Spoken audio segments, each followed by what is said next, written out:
ಈ ಹೊತ್ತಿನ ಪವರ್ ಸ್ಟೋರಿಯಲ್ಲಿ ಮೊದಲ ಸ್ಟೋರಿ ರಾಜ್ಯ ಕಾಂಗ್ರೆಸ್ನಲ್ಲಿ ಆಗ್ತಾ ಇರುವಂತ ಸರ್ಕಸ್ ವಿಚಾರ. ಯಾಕಂದ್ರೆ ಇಲ್ಲಿ ಸಂಪುಟ ಸರ್ಕಸ್ ನಡೀತಾ ಇದೆ. ಇದು ಈಗ ದೆಹಲಿ ಅಂಗಳಕ್ಕೆ ಶಿಫ್ಟ್ ಆಗಿದೆ. ಸೊ ಹಾಗಾಗೇನೆ ಡೆಲ್ಲಿಲಿ ಡಿಕೆ ಬ್ರದರ್ಸ್ ಪವರ್ ಗೇಮ್ ಆಡ್ತಾ ಇದ್ದಾರೆ. ಸಿದ್ದು ಡಿಕೆಶಿ ನಡುವೆ ಈ ಪವರ್ ಶೇರಿಂಗ್ ಫೈಟ್ ಇದೆಯಲ್ಲ, ಅದು ತಾರಕಕ್ಕೇರ್ತಾ ಇದೆ. ಸಂಪುಟ ಪುನರ್ರಚನೆಗೆ ಡಿಸಿಎಂ ಡಿಕೆ ಶಿವಕುಮಾರ್ ತೀವ್ರ ವಿರೋಧವನ್ನು ವ್ಯಕ್ತಪಡಿಸ್ತಾ ಇದ್ದಾರೆ. ಅವರು ಅವತ್ತಿನಿಂದಲೂ ಅದೇ ಮಾತು ಹೇಳ್ಕೊಬತ್ತಿರೋದು, ಏನಂತ, ನಾಯಕತ್ವ ಬದಲಾವಣೆಯ ಹೊರತು ಪುನರ್ರಚನೆ ಬೇಡ ಅಂತ. ಈಗಲೂ ತಮ್ಮ ಮಾತಿಗೆ ಬದ್ಧರಾಗಿದ್ದಾರೆ. ಮೊದಲು ಪವರ್ ಶೇರಿಂಗ್ಗೆ ಕ್ಲಾರಿಟಿ ಕೊಡಿ ಅಂತ ಒತ್ತಡ ಇರ್ತಾ ಇದ್ದಾರೆ ಡಿಕೆ ಶಿವಕುಮಾರ್. ಅದಕ್ಕೋಸ್ಕರನೇ ಡಿಕೆ ಶಿವಕುಮಾರ್ ಡೆಲ್ಲಿಲೇ ಬೀಡು ಬಿಟ್ಟಿದ್ದಾರೆ. ಅವರಿಗೆ ಡಿಕೆ ಸುರೇಶ್ ಸಾಥ್ ಕೊಡ್ತಾ ಇದ್ದಾರೆ. ಹೈಕಮಾಂಡ್ ಜೊತೆ DK brothers high voltage meeting ಮಾಡ್ತಿದ್ದಾರೆ.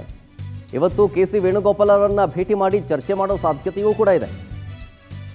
ಈ ಸಂಪುಟ ಸರ್ಕಸ್ ಈಗ ರಾಜ್ಯದಿಂದ ದೆಹಲಿ ಅಂಗಳಕ್ಕೆ ಶಿಫ್ಟ್ ಆಗ್ತಾ ಇದೆ. ನೋಡಿ, ಬಿಹಾರ ಎಲೆಕ್ಷನ್ ರಿಸಲ್ಟ್ ಬಂದ ಮೇಲೆ ರಾಜ್ಯ ಕಾಂಗ್ರೆಸ್ನ ಭವಿಷ್ಯ ನಿರ್ಧಾರ ಆಗುತ್ತೆ ಅನ್ನುವಂಥ ಮಾತಿತ್ತಲ್ಲ, ಅದಕ್ಕೆ ಈಗ ರೆಕ್ಕೆ ಪುಕ್ಕ ಬಂದಂತ ಆಗ್ತಾ ಇದೆ. ದೆಹಲಿಯಲ್ಲೇ ಡಿಸಿಎಂ ಡಿಕೆ ಶಿವಕುಮಾರ್ ಜೊತೆಗೆ ಅವರ ಬ್ರದರ್ ಡಿಕೆ ಸುರೇಶ್ ಇಬ್ಬರೂ ಬೀಡು ಬಿಟ್ಟಿದ್ದಾರೆ. ಡೆಲ್ಲಿಲಿ ಸಿಎಂ ಅವರು ಹೋಗಿದ್ರು, ಜೊತೆಗೆ ರಾಹುಲ್ ಗಾಂಧಿ ಅವರನ್ನ ಭೇಟಿ ಮಾಡಿ ಚರ್ಚೆ ಮಾಡೋದಕ್ಕೆ ಹೋಗಿತ್ತು.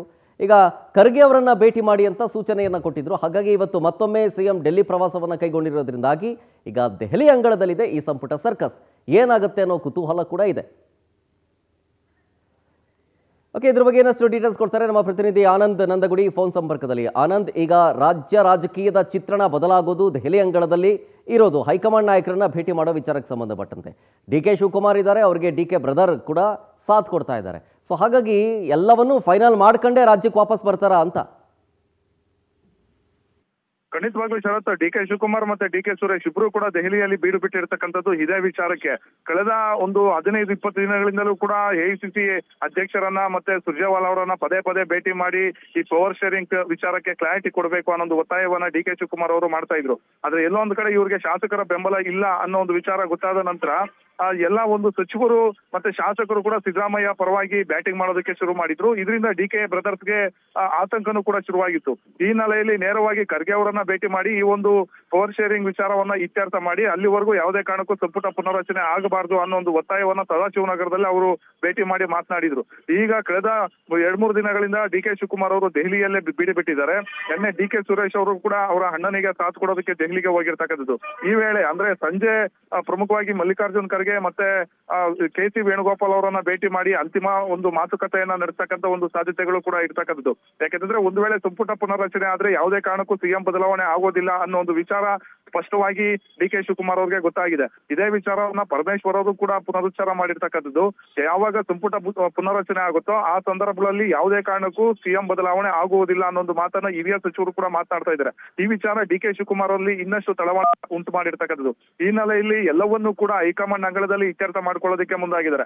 ಈಗೇನಾದ್ರೂ ಸಂಪುಟ ಪುನರ್ರಚನೆಗೆ ಏನಾದ್ರೂ ಅವಕಾಶ ಮಾಡಿಕೊಟ್ಟಿದ್ದೆ ಆದಲ್ಲಿ ಮುಂದೆ ತಮಗೆ ಸಿಗಬೇಕಾದಂತ ಒಂದು ಅಧ್ಯಕ್ಷ ಸ್ಥಾನ, ಈಗ ಏನು ಅಧ್ಯಕ್ಷ ಸ್ಥಾನದಲ್ಲಿ ಮುಂದುವರಿತಾ ಇದ್ದಾರೆ, ಆ ಅಧ್ಯಕ್ಷ ಸ್ಥಾನವನ್ನು ಕೂಡ ಕೈ ತಪ್ಪತಕ್ಕಂತ ಒಂದು ಸಾಧ್ಯತೆ ಇದೆ. ಯಾಕಂದ್ರೆ ಸಂಪುಟ ಪುನರ್ರಚನೆ ವೇಳೆ ಹಿರಿಯ ಸಚಿವರನ್ನು ಕೂಡ ಕೈ ಬಿಡಬೇಕಾಗುತ್ತೆ. ಆಗ ಹಿರಿಯ ಸಚಿವರಿಗೆ ಒಂದ್ ರೀತಿ ಉನ್ನತ ಹುದ್ದೆಯನ್ನು ಕೂಡ ಕೊಡಬೇಕಾದಂತ ಒಂದು ಜವಾಬ್ದಾರಿ, ಒಂದು ಕೆಲಸವನ್ನ ಹೈಕಮಾಂಡ್ ಮಾಡ್ಬೇಕಾಗುತ್ತೆ. ಆ ಸಂದರ್ಭದಲ್ಲಿ ಕೆಪಿಸಿಸಿ ಅಧ್ಯಕ್ಷ ಸ್ಥಾನ ಬೇರೊಬ್ಬರ ಪಾಲಾಗ್ತಕ್ಕಂತ ಒಂದು ಸಾಧ್ಯತೆಗಳು ಕೂಡ ಇರ್ತಕ್ಕಂಥದ್ದು.